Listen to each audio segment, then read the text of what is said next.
तो कमाने बढ़ाओ मेरे शिव जी, प्रेम से भोग लगाओ मेरे शिव जी, भाव से भोग लगाओ मेरे शिव जी, आवो भोग लगाओ मेरे शिव जी, प्रेम से भोग लगाओ मेरे शिव जी।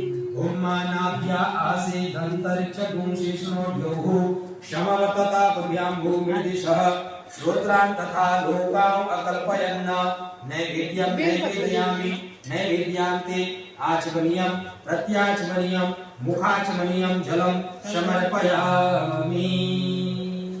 नैवेद्योपरि बिल्वपत्रं संस्थाप्य